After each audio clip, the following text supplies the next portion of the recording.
How would you like to be haunted by and teased by Luke's Force Ghost? Well, today we're going to be discussing that and so much more as we review the screenplay for Star Wars Duel of the Fates as part of our All Reading Counts series.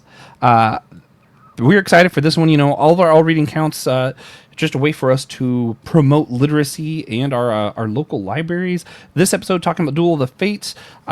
What Duel of the Fates is, for people who want to know. It's the original plan for Episode 9, Star Wars Episode 9.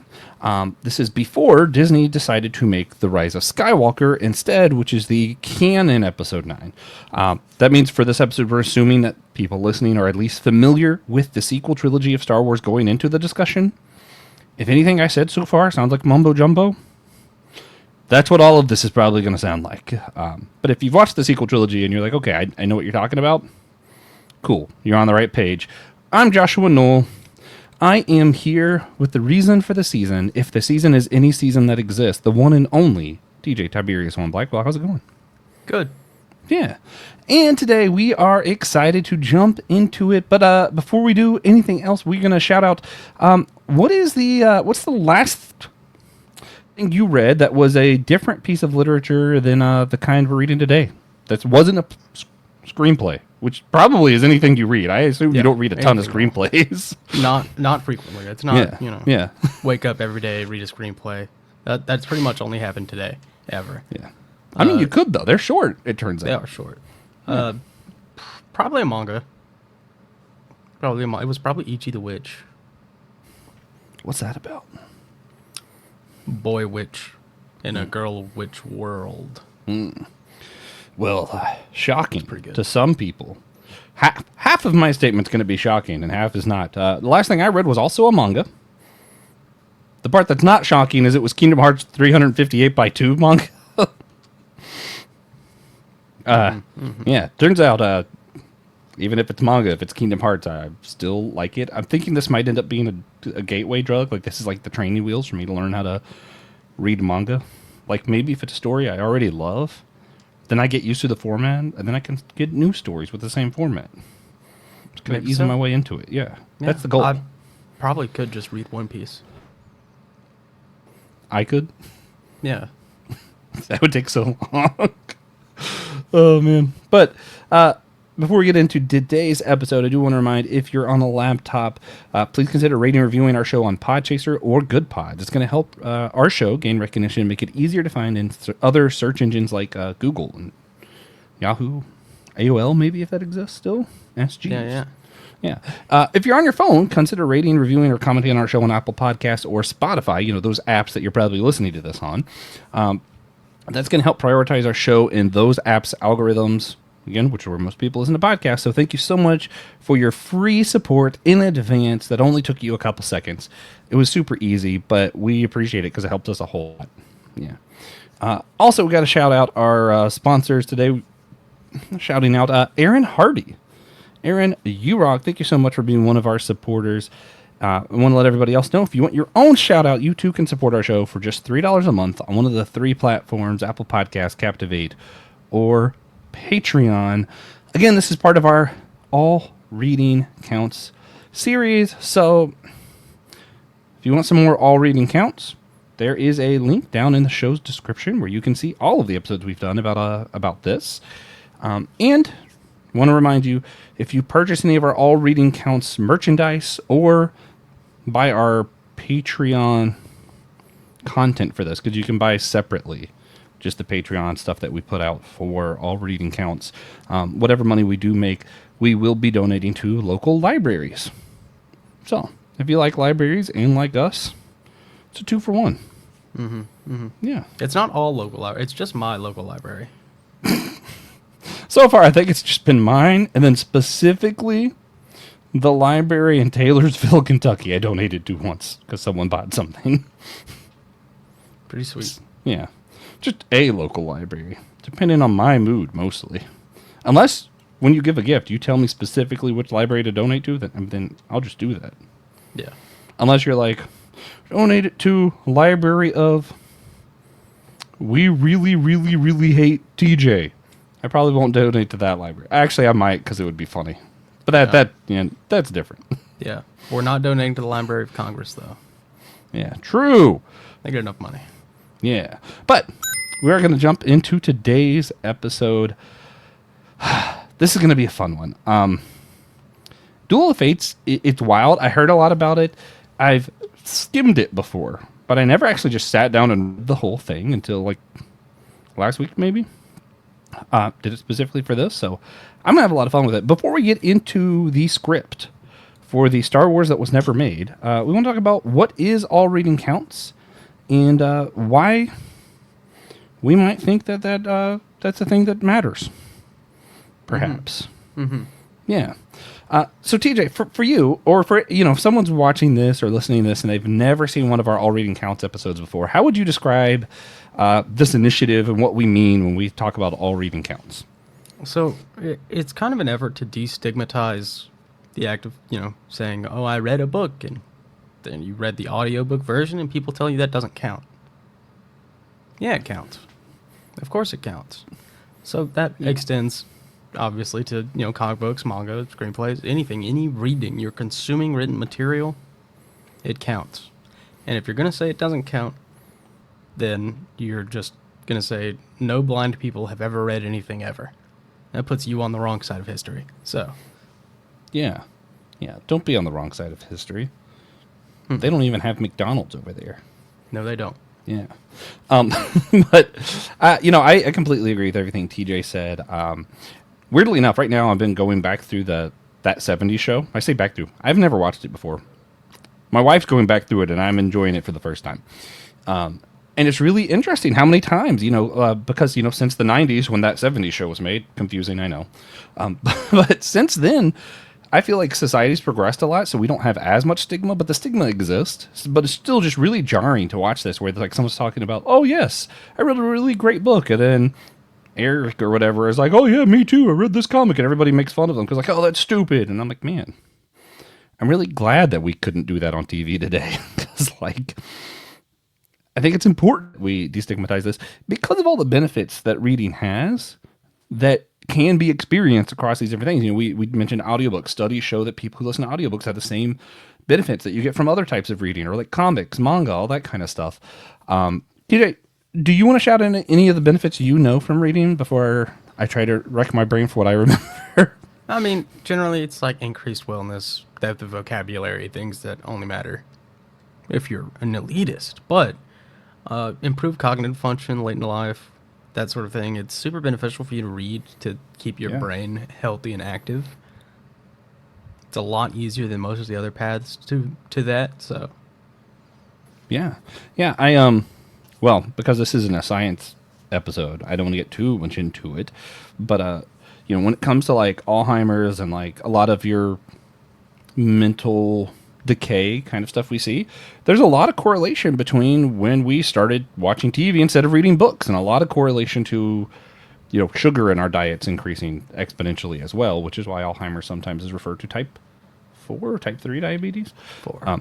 Yeah, but we won't get into that. I will say, the cognitive thing later in life, that's super important. Your ability to be creative, think on your feet.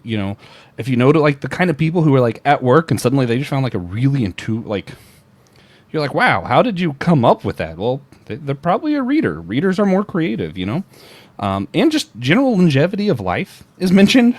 You want to live long? I mean, that's kind of cool. Mm-hmm. Vocabulary is definitely a big one. It keeps your brain sharp. It's like working out a muscle, except for I don't think the brain's a muscle. Pretty sure it's not. No. Yeah. Well, I think technically it's involuntary muscle. Yeah, it's one of those weird things because it's like don't remember. It's an organ, but most of like the stuff that we think of it like as our mind is more like has to do with electronics. It's not. We're all robots. It's definitely not a muscle. Yeah, but anyway, that said, yeah, reading's important. We think it's important. We want you to read, even if it's a screenplay, which is not a kind of literature I've read before. But reading this, I definitely, I'll say I'm like, man, I had to use my imagination a lot more than when I read most other books. Like a lot of regular novels, they're going to describe stuff well enough that like I'm imagining it, but I'm doing my best to imagine it the way the author said, because like they told me how to imagine it. Nah, this is a script. They're going to have concept art. We're going to show some of the concept art here, but like, I read this before I saw any of it, and it's like, all right, gray BB-8. And I'm like, okay, well, I guess I'll just imagine what a gray BB-8 looks like. Yeah. Like, Just, graphite BB-8. Yes. yeah. Speaking of which, concept art is sick. This is one of those, like, you know, I think I would love everyone to be on our YouTube to, like, increase our subscriptions and all that, but, like, if you're the kind of nerd who likes concept arts, this actually might be one of the episodes that's worth going to the YouTube for. Yeah. Yeah. Because, like, graphite BB-8 really does look cool. And you're like, okay, seeing the concept art, I actually kind of get why no one was questioning why he was there. He's just a spy. He's great.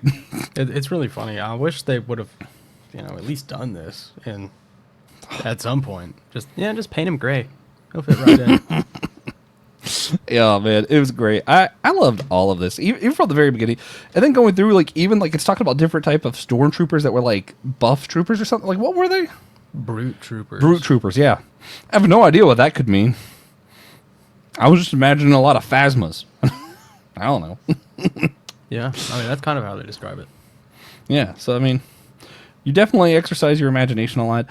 I am really curious. So for those who don't know, our patrons voted on this. We let our patrons vote for which thing we read whenever we pick. So, like, we chose screenplays, and we gave, like, a list for our patrons to vote on. They voted this one. I'm kind of curious what it would be like to read a screenplay from a movie I know really well. This is a movie that doesn't exist, so we're not super familiar with it, so we had to imagine a lot. But I'm curious, like, if I read, like, the screenplay for Pirates of the Caribbean, would I still have to use my imagination as much, or would I, like, fill it in because I do know what happens? I've seen it, you know? Mm-hmm. Mm-hmm. Yeah. But maybe that'll be next time. I'm sure we'll get around to screenplays again. This was fun. I enjoyed it. So, TJ, when was the first time you heard of this particular screenplay, The Duel of the Fates, as, like, that alternative ending we could have got? It's probably been a couple of years. It gets thrown around every now and then. Just as what could have been. Mm-hmm. Mm-hmm. Yeah. Yeah. I feel like, yeah, I've heard it pretty much directly after we were all upset about Rise of Skywalker. Someone was like, hey, did you hear you can actually read the screenplay of what could have been? I was like, but I didn't actually read it. I didn't even skim it for a while because I was kind of, honestly, I was worried. I was worried that I was going to get mad at what we got. Because I really don't like Rise of Skywalker, just full transparency. I know Will's daughter, and Will likes it. It's cool. I don't. Not a fan. I'm not a fan at all.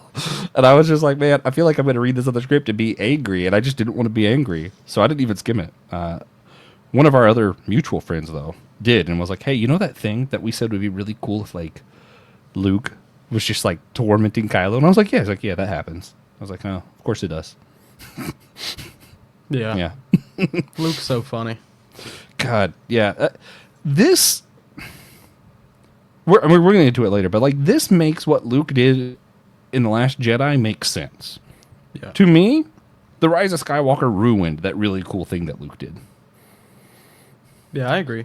It definitely also feels more in character for Luke. There's a part where, Kylo is talking to Luke's Force Ghost because Luke just shows up and he's like, hey, what's up, dummy? It's fantastic. And, Kylo's trying to obtain the power of Mortis, and he's like, I'm going to get stronger than you ever were. And Luke's like, really? Are you? God, yeah. Well, and it never, I don't think it ever explicitly states, but it pretty much clarifies, like, yeah, Luke just did this so that he could both torment Kylo and train Rey at the same time. He couldn't do that without becoming one with the Force, so he just did that. Yeah. Because he can. Mm-hmm. Because I'm like, like, Skywalker. Yeah. I'm like, I'm not even a huge Luke fan. And I was like, no, that makes sense. That's awesome. But it also, like, how do you think the script has impacted, like, publicly, like, the Star Wars culture around the sequels? Because, like, I mentioned for myself, I didn't like Rise of Skywalker. And then I was weary about it. And, like, eventually I skimmed it and I was like, yeah, this would have been better. And now I read it and I'm like, it would have been so much better. But, like, I feel like, weirdly enough, very seldomly does, like, rumors of another movie impact a fan base as much. But I feel like this script being released actually did kind of make some noise. Yeah. Well, it's because it is Star Wars. It's a multi-billion-dollar franchise, even at the time, and it does just kind of make waves when they release something that a lot of people thinks is really bad and stupid, and then they also release the alternative.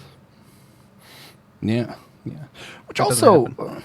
I am kind of curious. Like, if I would read the screenplay for Rise of Skywalker, would I still think it's stupid? I think I would, because a lot of my problems really is like the story just doesn't make sense to me. Yeah, visually, it's great. It's phenomenal. Yeah, but I mean, even like this isn't a Rise of Skywalker bash session, but like even like how they follow up on like the characters' progressions and like the ending of all the character stories, I'm like, so It's Rose just just a misstep. doesn't exist. Finn doesn't get any conclusion. Like there's a lot of stuff that I was like, so I feel like even if I read the script, I'd still probably be like, nah, not for me. Yeah, we You just don't get those conclusions. Yeah, maybe that'll be a Patreon exclusive. In a couple weeks, we could come back and be like, yeah, we read that screenplay. It is bad. Or, now we were wrong. If we would have just only released the script, we'd all love it. That'd be funny. It'd be funny if that's what we discovered. Mm-hmm. Yeah. So, specifically though, for Duel of the Fates, TJ, do you think that you can summarize what happens in the script? I think so. So, the script, a completely different movie. You remove all thoughts of Rise of Skywalker from your head, it's not the same. So it feels a lot more like A New Hope, right? We're starting on the infiltration of this base. BB-8's trying to get some info, and from there we transition into seeing what the rest of the cast is doing. You know, Poe, Finn, Rey are all split up at this point, and they converge. You know, they insinuate that they've been separated for a little while, doing their own things in their own little corners of space. And they converge here to try and take down a huge fuel mining station on a planet where they sent Rose to beforehand to kind of get the lay of the land and get infiltrated. And so right off the bat, Rose is included. Rose is already important immediately. Sick. As she should be. They do retain a lot of like the silliness from the original trilogy that people tend to forget about. Like they've got the weird looking aliens, they're interacting with them. They realize, Poe and Finn realize that they've left Rose here too long. When she starts feeding one of the baby aliens in the cantina where they meet up, like, okay, yeah, maybe that was our bad. But from there, I want to say next we transition to Kylo's point of view and what he's doing. And at this time, Kylo is looking for, he doesn't know it, but he's looking for the power to consume life force, right? So he is, tracing Vader's steps to get to speaking to Darth Plagueis, which is Darth Sidious, the Emperor. Darth Plagueis is Darth Sidious' master. So he's still involved. The Emperor is still involved. He's in a dead. Flashback in this script. He's dead. Yeah. He stays dead. Why wouldn't he be? Yeah. He stays dead. But we find out his master's master is alive. 700-year-old alien. Just like they just wanted a Yoda figure for the Sith, I guess. So Kylo visits Darth Vader's castle on Mustafar, finds a holocron that reveals that information, and then he goes to find this super old Sith master named Tor Valoon. And he gets like horribly disfigured by Vader's Sith holocron because it scans him and he says, that ain't Darth Vader. So he gets kind of like the visual corruption in a much more severe way. Mm-hmm. And he has a beard. He has a beard. Yeah. It's important. Because some time has passed. Mm-hmm. But I don't know if there is concept art of him just being covered in like blue, like purple veins and just horrible scarring. But he has to go through his own Darth Vader transformation where they pour molten metal on his face and that heals him for some reason because it's Star Wars. But we get him going towards that. Rey also decides to pursue the planet Mortis, which is like the origin of the Force in this script. That's kind of where the galaxy started for them. So that is their motivation, and they are separated in this script from the rest of the cast. So after a point, Kylo leaves, Rey leaves. They're both pursuing the same goal. And then we have Hux, Finn, Rose, Leia, BB-8, C-3PO, Chewbacca, Poe. Did I say Poe? They're all here, and they're all going to Coruscant eventually. And I think that is, by itself, is just way, way cooler than creating a bunch of new planets. Taking And it the back way to Coruscant. Coruscant looks now, God, sick. Just sick. Yeah.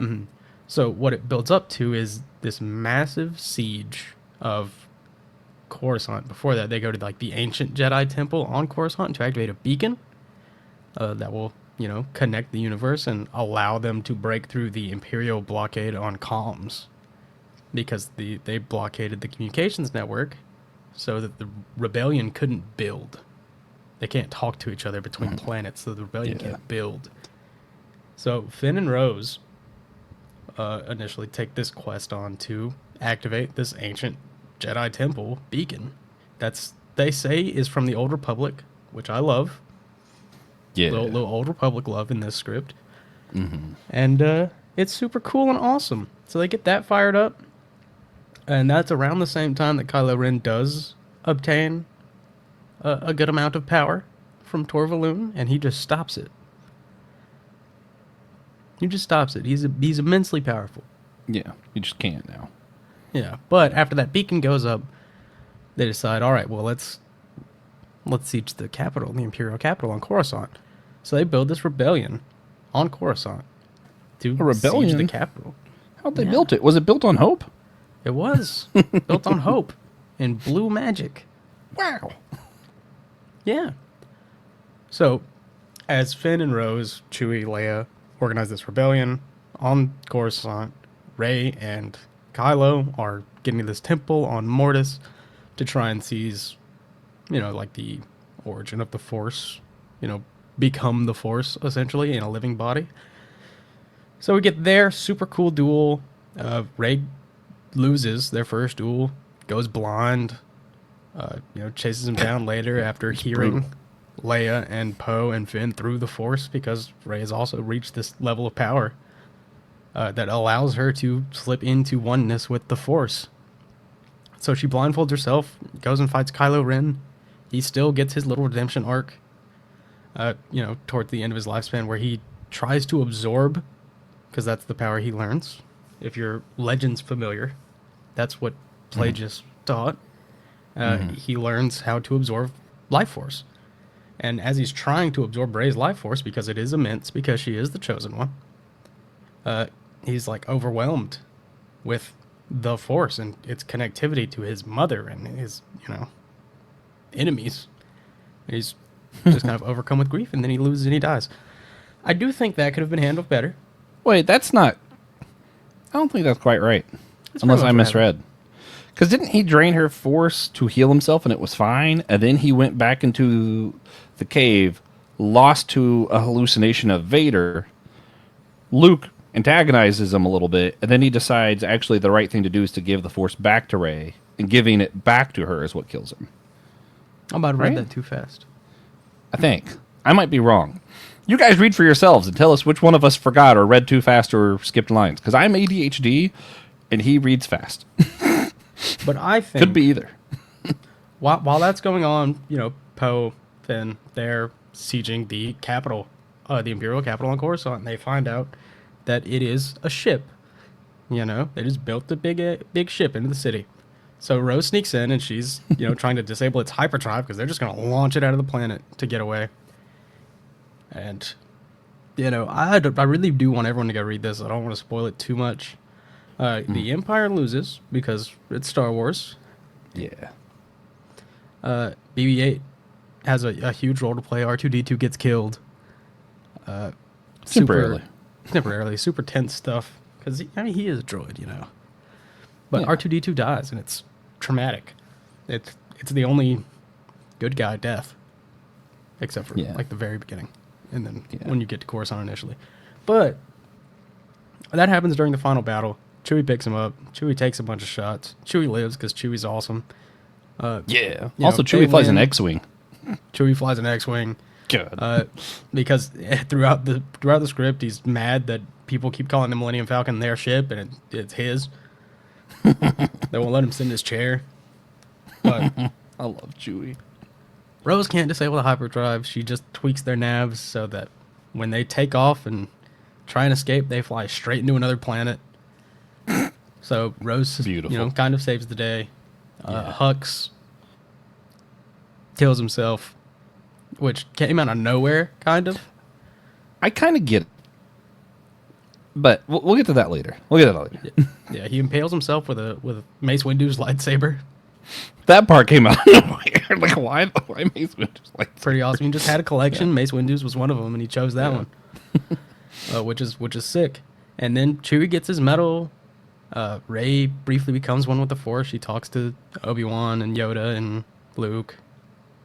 And then Anakin's there? Comes back For some reason? Yeah. Because he redeemed himself. Yeah. In death. Yeah, but yeah. He was powerful. That's true. Obi-Wan, I feel like, might make less sense than Anakin, actually, now that I think about it. I mean, those are just all he's the not Force related ghosts. there. Yeah, sure. Yeah. No. Yeah. And then the school at the end, that part I thought was really cool, too. Yeah, so Finn and Rose at the end kind of decide to open like a safe place for Force-sensitive kids, and it's not a Jedi temple. And they're like searching for Rey. Poe went off to find Rey because Poe and Rey are like a thing. And that's part of what allows her to overcome Kylo and to stand back up and keep fighting. Because she accepts the emotions and utilizes the dark and light side of the Force within her and becomes one with the Force. She is oneness. And then she shows up again. I think it's implied to be a few years later. Yeah. But they have the coolest part for me too. So they have one of the children that you see throughout this film appears there, and so does the mop boy from the end of The Last Jedi. I was like, yes. Yeah. And Poe he and is a Finn. minor character like throughout the script. Yeah. As he should have been. Man. Yeah. It just whole thing made me happy. And then there's so many subplots that I love too. Like stuff that just wasn't addressed by the Rise of Skywalker, that they were like, hey, we're going to do some subplots to like address stuff. Like, hey, what about the fact that like Finn used to be a stormtrooper? Wouldn't some of them recognize him? Turns out, yes. Turns out they also felt bad about what they were doing, and he's able to convince some of them to turn against the Empire, which is part of why the rebellion works, which is just got to be the most logical thing here. The subplot of like Chewie was cool. I'm trying to think of what else. The droids, where R2-D2 dies, but then like his memory banks gets transferred to BB-8, and BB-8 gets to be part of resurrecting R2-D2. Like that was cool. Yeah, man. Yeah, like even the subplot of like, hey, what if Balance of the Force isn't like good Force wins, bad Force loses?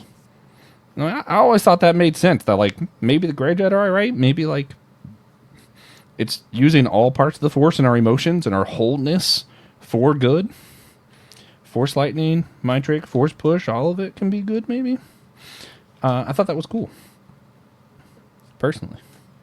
But do you have any favorite subplots? No, you are wrong. I was right. Wait, about what? About Kylo seeing Anakin's Force ghost and all that stuff. He definitely does fight a hallucination of Vader. He does. He doesn't. I think you're wrong. He's like a projection of Vader in his castle. Then what hallucination does he fight? At the end, he doesn't. Oh, you're right. He fights the hallucination of Vader. That's on the Sith planet, not Sith planet. When he was training with the Sith guy. Yeah. Yeah. The end. Is that when he sees Han Solo? When does he see Han Solo? Yeah, towards the end. Okay. Yeah, I know Luke antagonizes him. He does die because he gives the Force back to Rey, though, right? Yeah. Like she doesn't actually win. Yeah. No. That was one of the cool parts to me. It was like, yeah, it wasn't actually like she isn't just like, hey, I'm the most powerful person ever and I just win. No, well, she actually just lost. She was, though. She was the most powerful person ever. That's Yeah, why but she part lost. of it also was because like Luke was actively training her. Mm-hmm. Yeah. It's not just like, oh, she's the most powerful ever. No, it turns out she's constantly training with Luke, because the entire reason he gave himself up at the Last Jedi was so that he could simultaneously antagonize Kylo as a Force ghost and also train Rey. Because Luke's just that cool. And even like as a Force ghost, he's more present than other Force ghosts. Like they really make a point of like, hey, you know how like that one battle, how it looked like he was actually just there? Yeah, he's figured out how to do that after death now too. Yeah. He's just It's like, oh, like yeah, there's it's just- barely a blue outline around him. yeah. It turns out Luke basically just doesn't die. Which I That's think is just- fitting. Yeah, and way cooler. Yeah, and to disagree with our friends, the people we don't know, who a lot of our other hosts like, Rebel Force Radio. I got to disagree with them too, because they talk about how they really try to justify Rise of Skywalker and how like it doesn't belittle Vader's sacrifice. I think it does. I think the Empire being able to just be alive just kind of ruined a lot of stuff. And this still makes a compelling story where the Emperor's still important. We have all the callbacks. We're honoring our legacy characters. And Vader's sacrifice isn't just like, meh, he lived through that. It's fine. You know? Yeah. And Luke's sacrifice wasn't just brushed off. Because I feel like Rise of Skywalker belittled both of those sacrifices. Yeah. But I mean, he gets to remain involved. Like Luke is still fully involved in this story. Yeah, it's great. I would have loved it. And it's great. And even Leia, Leia, doesn't kind of die meaninglessly here. Yeah. And she's a great character. And Chewie finally gets his medal. This is a phenomenal send-off for our legacy characters. Yeah. And even Han still shows up. Yeah. Which is great. And mostly flashbacks. Yeah. But he does have that one, like, Force thing moment. Very similar to what actually happened to Rise of Skywalker. All right. But if you were to rate just this script, Duel of Fate, 0 to 10, how would you rate Duel of the Fate? Probably like an 8, maybe 8.5. I think this on a screen would have been phenomenal. Yeah. I'm going to give it a 9, but I'm also going to recognize I'm super biased because I love The Last Jedi, and this makes The Last Jedi even cooler. Yeah, I think just this script would have made it a much more cogent trilogy. Yeah.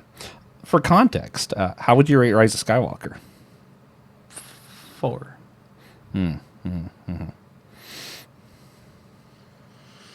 I'm going to give it a 1.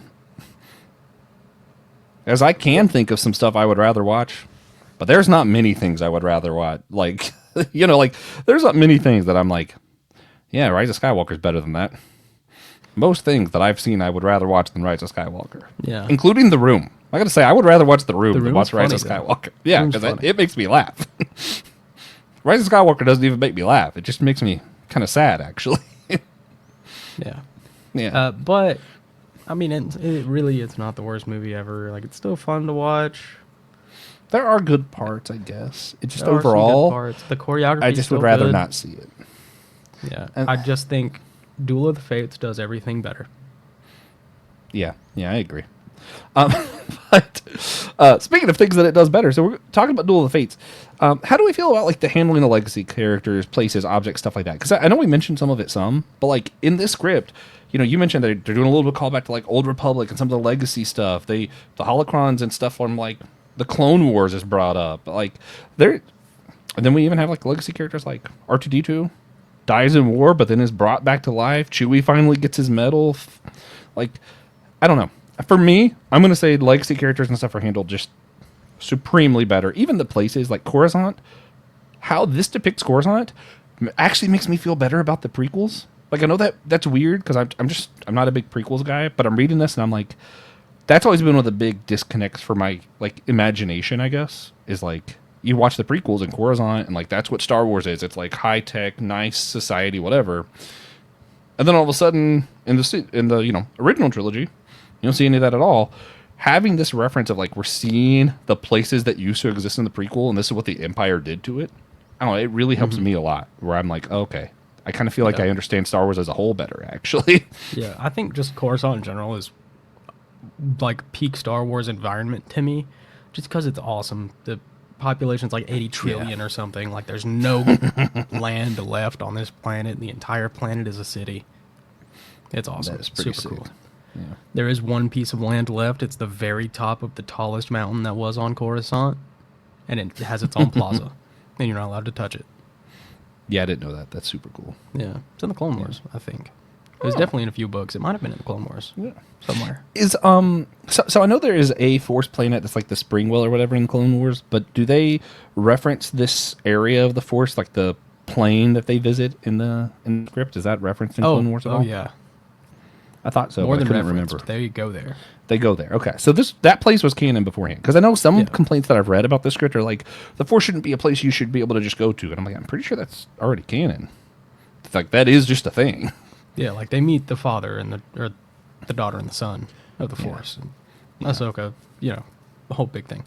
Yeah. But as far as legacy characters go, I think it is a better conclusion for every character from the original trilogy, bar none. C-3PO even has we've watched a whole bunch of movies about C-3PO denying his, relationship with R2-D2. Like, he loves that little guy. And then he admits it. R2-D2 dies, and C-3PO is like, I don't know what I'm going to do without R2-D2. Yeah. Oh, also, there's a really sick, scene where BB-8, whatever he's doing, like the upload of the data, and it's like, oh yeah, by the way, we're just going to see all of the main Star Wars events, but through R2-D2's eyes. And I'm convinced if we would see that on screen, it would bring tears to at least me and Will's eyes. Yeah. Yeah, it's good. Yeah. Yeah. The script is even like, this is a great catharsis for Leia, and also us.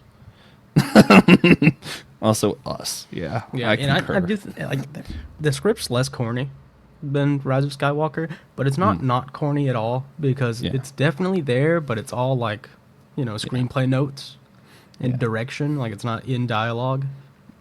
Yeah. And Star Wars is always a little corny, I feel like. It is. Yeah. Man, I'm trying to remember what made me think that. I was like, oh, wow, that's corny.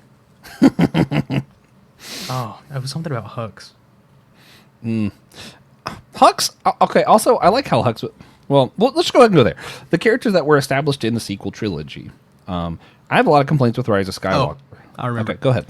It was right before he ends his own life. And the screenplay is like, he realizes he lost the Star Wars. Hilarious. That's fantastic, though. Yeah. Hilarious. Yeah. I mean, yeah. Which also a little bit shows a little bit of the darkness in the rebellion, or at least his perceived darkness, because he had to be thinking what they're gonna do to me when they capture me has got to be worse than death. Yeah. And which also, interesting. just to put out the cool Star Wars technology, the Empire is using a light guillotine. Yeah, that was sick. That was so cool. Coruscant. That was so cool. To kill rebels. I mean, that part's less cool, but the fact that the tech exists is cool. Yeah, I would have liked to see it. Which is just crazy. Yeah. Yeah. We get a lot more out of the Knights of Ren. Yeah. Their characters. That was one of my big problem with the sequel trilogy as a whole, is in the comics and stuff, they really build up this whole the Knights of Ren, and then I think it's referenced in the movies, but I don't even remember seeing them really. They're there. Yeah. I the assume... Knights of Ren are just the ones that they fight in the throne room with Snoke. Oh. Yeah. So they're less cool. Yeah, I just completely ignored them. They call them the Imperial Guard or something. That's who that was supposed to be. And Rey just completely kicks their ass, because Luke taught her, so of course she... And it's been a long period of time. It's not like the last movie just ended here, we're picking it up. By the way, the Empire's here now. No, it's been a long period of time. She's been training with literally Luke, who was completely one with the Force. Yeah. And even the screen direction is this is Rey, but not the Rey we know. She's bigger, stronger. Yeah, he's a grown noticeably woman. different. She actually changed her clothes for once in the 3 movies. It's crazy. And she made her own super cool lightsaber. Yeah, that part also made a lot of sense, because I thought when you saw her staff in the beginning, I was like, oh, she's going to get a double-bladed lightsaber. It just never happened. But then here, they're like, oh yeah, she took that staff she used to have, and you know how Luke's lightsaber was destroyed? Actually, she combined the two, and now she has a double-sided blue lightsaber, and it's cool. And I'm like, yeah, no, that is cool. I agree. Sometimes we just want cool-looking lightsabers. Yep. That's all. That's why Visions did so well. True. But, so, Rey, Finn, Rose, all of them, and we've talked a little bit already, but like, how do you feel about the way that their stories progress in this telling? Because it's a lot more focused on them, I feel like, in this. Whereas, like, I think Rise of Skywalker focused more on the Emperor's back, and we're doing like a big farewell to all Star Wars. This one's like, hey, we're just going to finish the story of the characters that this series is about. Yeah. Yeah. It's definitely better. Rose and Finn get a really nice conclusion. Poe gets, well, I guess he doesn't really get a conclusion, but he does, and then Rey shows up, so it's kind of like, well, I guess he'll find out eventually, and then come back and hang out with her. Yeah. I will say this one feels more open, like there could have been more movies. Yeah. And I don't know if that's positive or not, but Yeah. yeah. At the very least, more TV shows. Yeah. You get a sense that Foe and Finn might be force sensitive, perhaps, but they don't really finalize on that in this script. Yeah. But the same thing happens with Hux. This is where I think it actually makes sense. I like to juxtapose, and I would like to think that the film would have done this really well. Juxtapose. Visually. Yeah. Juxtapose him and Finn. Because both of them are like, oh, I think I might be force sensitive and really want to be, Sith, Jedi, whatever. And it just doesn't happen for them. Whereas Finn realizes his gift actually is inspiring other stormtroopers who have a story like his. And story is actually more powerful than cool lightsabers and inspires a rebellion. Whereas Hux realizes everything he's been lusting after, the power of the Sith, all that stuff is out of his reach. He'll never have it. And he's been collecting all these Jedi's lightsabers this whole time because he's obsessed with wanting that power. And he's never going to get it, so he takes one out that happens to be Mace Windu's lightsaber because that's the coolest looking one. If you're going to kill yourself, might as well do it on the coolest lightsaber you got. Yeah, might as well. Yeah. And it is like he just keeps trying to use the Force, and you almost feel bad for him because who wasn't trying to do that as a kid? Yeah, and if you lived in this universe, of course you're going to. Yeah. Yeah. Well, and that's... He even tries it. He tries it when they're torturing Rose, and Rose is like, what you doing? Which was just funny, actually. See, that's the kind of corny I love, but... No, and like, that's part of what I loved about Last Jedi, too. Part of its message was anyone can have the Force. And here they're capitalizing on it. You see people with maybe hints who maybe they will, maybe they won't. And at the end, when you have Rey teaching the Mop Boy, teaching maybe Poe and Finn even, it's like, oh yeah, the Force is open to everyone. And I don't know, I like that story a lot more. Because how do you defeat an empire if the system just keeps perpetuating? But in this version of the script, the system doesn't keep perpetuating. She learns you can use dark side and good side for good of the Force, kind of like Grey Jedi, and is confirmed by Luke and Yoda and Obi-Wan. Like, yeah, actually, you're right. That is what we should have been doing. We were compressing our emotions when we shouldn't have been. And it's like, actually feels like they're wrapping up that story of how the Jedi messed up. And it's like, oh, now we have a real way forward. And also, yeah, maybe it's not about midichlorians. Maybe it's about, like, everyone has access, and they need a good teacher who's willing to let them fully embrace who they are. And it's like, oh, man, like, just messaging-wise, it's just better. That's just way better. And when Chewie's flying the X-Wing, one of my favorite things, Poe says that line that he says from Force Awakens, where it's like, now that's one damn good pilot, or, whatever it was. And I'm like, yeah, that's what I need. I need more Chewie promotion in my Star Wars content. Chewie in an X-Wing. Yeah, awesome. that's what Such we a need. cool scene. That whole siege of Coruscant. It's awesome. It's great. Yeah, yeah. So one of the things, I've mentioned, I want to buckle down a little bit more into this, like, what is true balance of the Force? And I'm going to make probably a bad opinion argument where I agree with this script that, it's our whole self, whether it's good, the negative stuff like anger and Force lightning, and the positive stuff like healing and for some reason mind tricks. Rey uses Force lightning to kill one of the Knights of Ren. Which was so cool. Pretty awesome. Yeah, I love it. Yeah, she uses that, and then immediately she uses the mind trick to convince Poe not to follow her when she goes to the Force planet. Because he was like, hey, you're going to die, because she's... Again, another thing that I feel like Rise of Skywalker dropped the ball on. It was just like, oh, yeah, no, they were sharing dreams because the Emperor, that's why.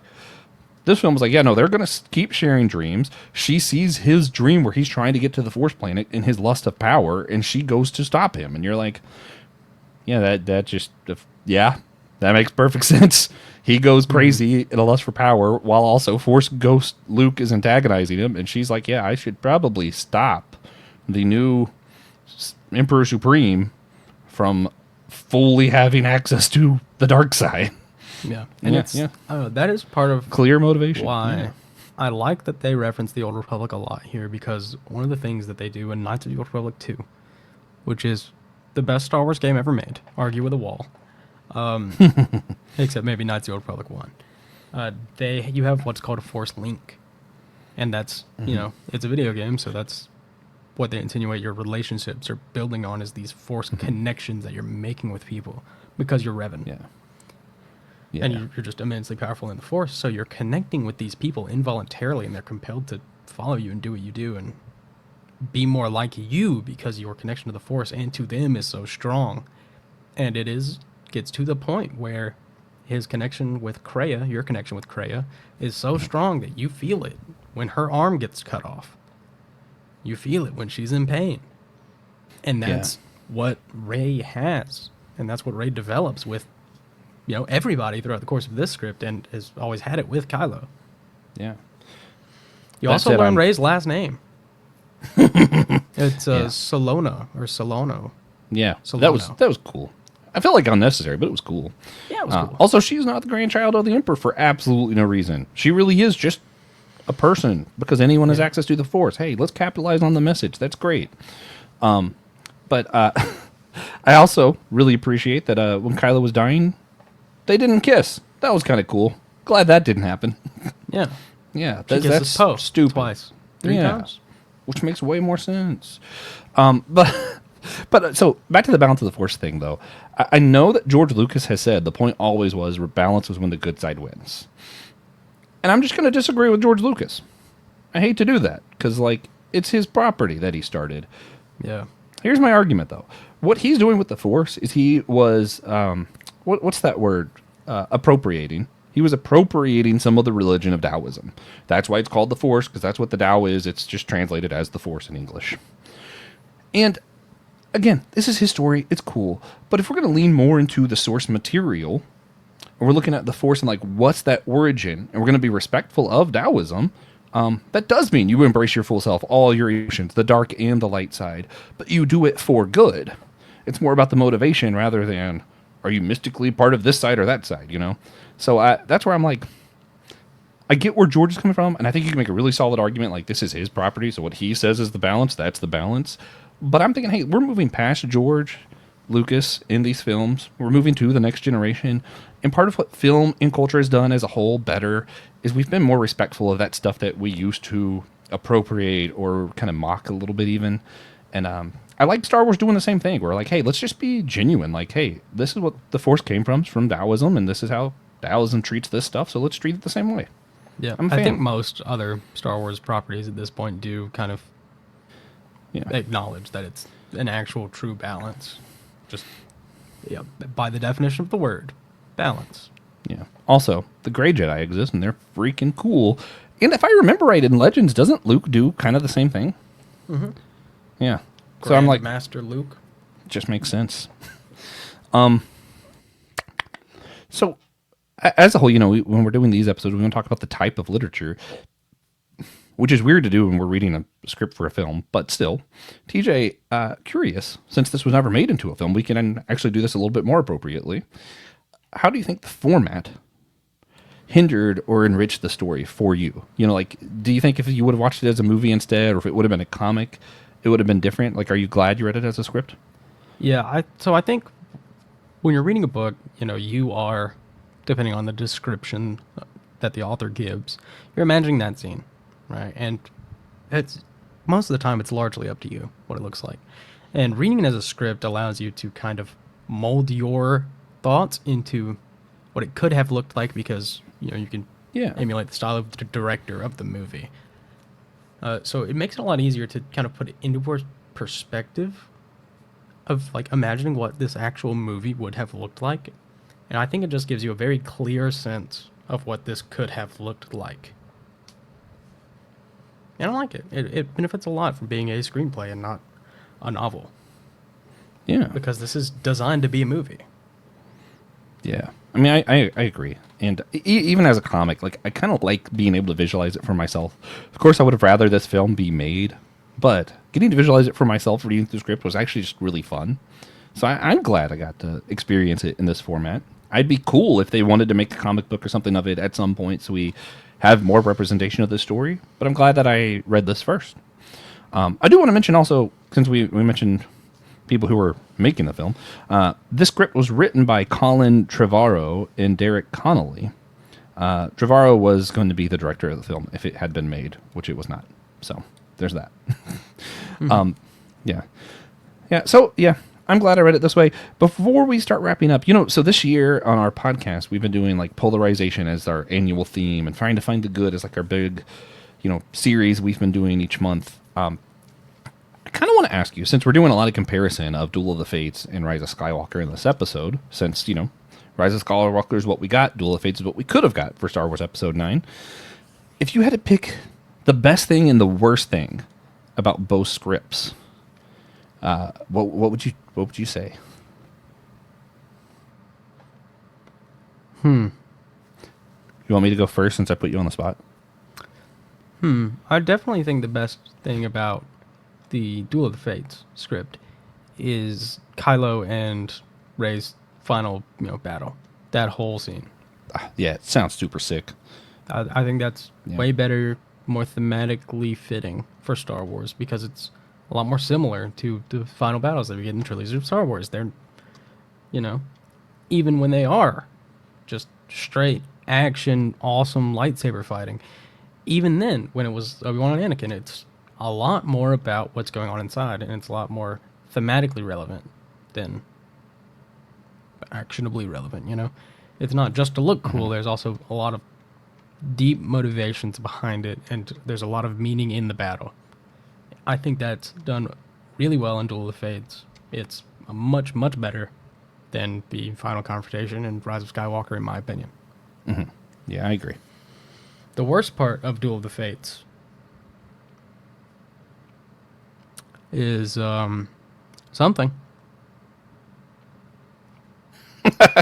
Yeah, I mean that's maybe probably the Brute true. Troopers. The Brute Troopers really do kind of feel out of place and just not entirely necessary to just to be there, and they're in there to emphasize that the First Order is cruel and evil and fascist, and they're extra bad. They made bigger, meaner stormtroopers that look like Mandalorians for some reason, but they're also all chrome. Yeah, we also have just like way more reference to the Mandalorian stuff in this script. Yeah, which is interesting, but that did make me think back to legacy characters. Even the Millennium Falcon got an upgrade at the end of the Duel of the Fates. Yeah, that's right. Even that the was Falcon. Cool. Yeah. Rise of Skywalker.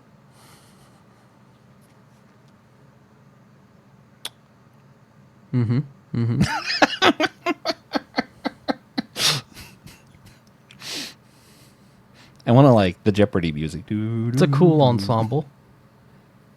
Yeah. Seeing everyone show up at the end, Wedge, Lando, Cool. that's really cool. It's a really, it is a feel good moment, and hearing Obi-Wan and Yoda and Mace Windu and Anakin and Qui-Gon and Aayla Secura even. It's cool. Yeah. It's cool. It's pretty awesome. The worst part of Rise of Skywalker is probably the rest. Just every part of the movie that isn't that. No, it's definitely just the Emperor being back. Yeah. Yeah. Which, The very first sentence in the scroll. Somehow the Emperor is back. Yeah, I do think that there's a way that could be done well, because if you're familiar with his Sith lineage, it's Plagius Vitiate. Well, it was Vitiate. Now I guess it's, according to Duel of Fates, it's War Tarum. But their whole lineage is dedicated to manipulating life and preserving their own life, which is, also a trait of Darth So that's a Nihilus, deep who consumes theological planets. conversation we could get into too. But we won't, but we could. But that's what their whole lineage is about. So I do think there is a way that you could have done it pretty easily, where Sidious is still alive in some way. That is not what happened. He was just back. Because clones. Because. Which is lame. Correct. Yeah. Okay, I'll start with Rise of Skywalker. Best and worst. Best and worst. I really do have a hard time finding the best because I really just did not care for most of that movie. Oh, I take it back. Coolest part, best part of Rise of Skywalker is in the giant fleet. One of the ships is named after Darth Revan. Ah, cool. Not what I was about to say. I'm glad you didn't steal it right last minute for no reason. Lando. Lando's the coolest part of Rise of Skywalker. That was my answer. Him being there. No, it's not. It was. All right, the worst part of Rise of Skywalker, other than all of it, I'm really trying to think. I think the worst part for me, this is going to get at what part of why I like Duel of Fates too. The worst part for me is how Finn and Rose were just kind of shrugged off. And Luke. Finn, Rose, and Luke were all just shrugged off. Yeah. Mm-hmm. The best part of I already did best part of Rise of Skywalker, didn't I? Yep. Okay. Best part of Duel of Fates. Kylo Ren, like the thing where like he learns how to absorb power, and that's why he gets so powerful. What makes him the ultimate threat? Because like for this to be the end of a saga, there needs to be a reason why he's so powerful. Not just it's the Emperor again. No, like actually he is the most powerful. He's way more powerful than the Emperor because he just absorbed all this force from everything. He can't handle it. It's driving him crazy, but yeah, I'm like, hey, at least that makes sense. Like, cool. I'm here for it. Yeah. And it is like, as soon as he figures it out, as soon as he learns it, the first thing he does is absorb the life force of a 700-year-old Sith master. Which is what I think is the worst part of Duel of Fates. That Sith master existing. Because, like, my brain has such a hard time with, wait a minute, Sith, the rule of two, they all backtrack. How was Kylo the first one who decided, you know what? I'm gonna get him.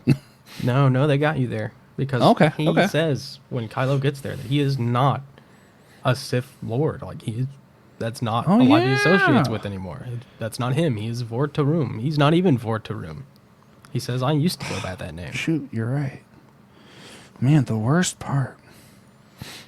Worst part is I was reading part of the script while I was at work, and I had a tear in my eye when I read about R2-D2, and I tried to say it was because of the onions, but I was jalapeno, so no one believed me. Mm-hmm. Yeah. Jalapeno juice in the eye. Yeah, that's what happened. I was like, no, not R2. Like if I was in the theater, I really think I would have been just distraught. Yeah. Yeah. Especially for Finn to just like reach in there, grab his memory bank, give it to BB-8. Yeah, just brutal, man. Also, I even think like her being blinded and having like the blindfold and fighting, I feel like the way I imagined it being framed was like kind of a shout out to Kanan. There's a lot of even references like Clone Wars and Rebels stuff that I'm like, also Darth Vader's castle. Like you still get Darth Vader and Emperor being represented in really cool ways without having to be like, they're back. Yeah. Yeah. He also changed Kylo's mask. In a way cooler way. I wish there was concept art of the mask. I think there is. Or there's concept art of him getting it put on or something like that. Yeah. But anyway, this was a lot of fun to read. A lot of fun to just geek out on and imagine what if. That being said, I know a lot of people love Rise of Skywalker. A lot of people love the sequel trilogy. It's getting them into Star Wars. I like more people loving Star Wars. I'm okay with Rise of Skywalker even if I don't enjoy it. My wife loves shipping Kylo and Rey for some reason. I don't get it, but hey, it's cool for her. So we're not just trying to bash it, but we do think Duel of Fates would be better, and we really love the script and think you should read it. Yeah. All right. So let's wrap this up. As always, there will be a bonus question. Not as always, since this is part of our All Reading Counts series. If you're on Patreon already or subscribed, you will get this for free. If not, you can go to our Patreon and purchase separately the answer to our bonus question. And whatever money you give us, we will be sending to the public library in support of literacy. The bonus question will be, for those who are interested, if we could combine the scripts of Rise of Skywalker, Duel of Fates, just like pick our favorite bits and pieces to put together our own ideal Episode 9, what would it be? If you want to hear that, gotta go over to Patreon. I think it's a pretty awesome bonus question, actually. Could be a whole episode, but it won't be. That being said, TJ, we have to recommend something from a kind of literature other than the kind that today was about. So you got to recommend something for people to read that just specifically isn't a screenplay. Very that's difficult, hard. I know. Yeah. I very much only read screenplays. Man, that's rough. I don't want to recommend another 40,000 word series to everybody. I really, ironically, want to recommend Dungeon Crawler Carl just for Laura, but I've never read it, so I feel like I can't do that. I've heard a lot of good things. That's fine. I've heard a lot of good. I've heard no bad things about it. Yeah, maybe our patrons will vote for that in August when we do our next all reading counts. Yeah. For me, it's hard to recommend written media for me I haven't already recommended. I have one then. Earlier, I mentioned the last thing I read was the manga of Kingdom Hearts 358 by 2 days. Not going to recommend that. I'm going to really specifically recommend the novella of Kingdom Hearts Chain of Memories. Short novel. Personally, obviously, I think the game is the best thing to do because it's just fun to play the game. But if you're only after the story, I think the story is told better in the novella than it is in the manga or in the game. So story-wise, I think that was the best representation of Kingdom Hearts Chain of Memories. It's a lot of fun. Cool. Yeah. Chain of Memories is fun, though, so play it. It is. It's a lot of fun. Especially if you can get the original copy, not the remastered one. I don't like the remastered as much. Yeah. But yeah, TJ, that help you come time? Brightest Day and Blackest Night, Green Lantern. They're just some of my favorite comic books ever. And they're super sick. They're so cool. Yeah, that's fair. Yeah, that's super fair. It's just like, what if everyone was dead and also had a lantern ring? That does sound fun. I have so many comics on my list right now, especially with the movies coming up in July. Fantastic Four. Okay, anyway. Guys, if you're on a laptop, please consider rating and reviewing our show on Podchaser or Good Pods. That's going to help our show gain recognition, make it easier to find on search engines like Google.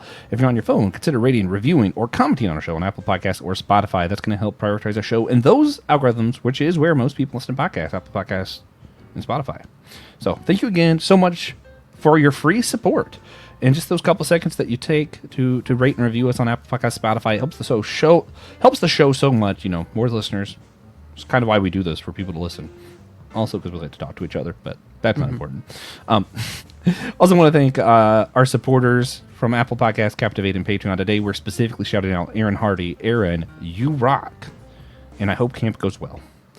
Remember, if you'd like your own shout-out, like Aaron, you too can support our show for $3 a month on one of those three platforms, Apple Podcasts, Captivate, or Patreon. And if you want to hear more of our All Reading Counts episodes, we did 2 this month, which is rare. You can hear all of our All Reading Counts with the link down below in the show's description. Of course, again, please remember you can purchase our All Reading Counts merch. You can go to Patreon, buy this bonus question separately, and we take all that money to support our local libraries. And we also want you to remember an extremely important thing. That's that we're all a chosen people, a geekdom of priests.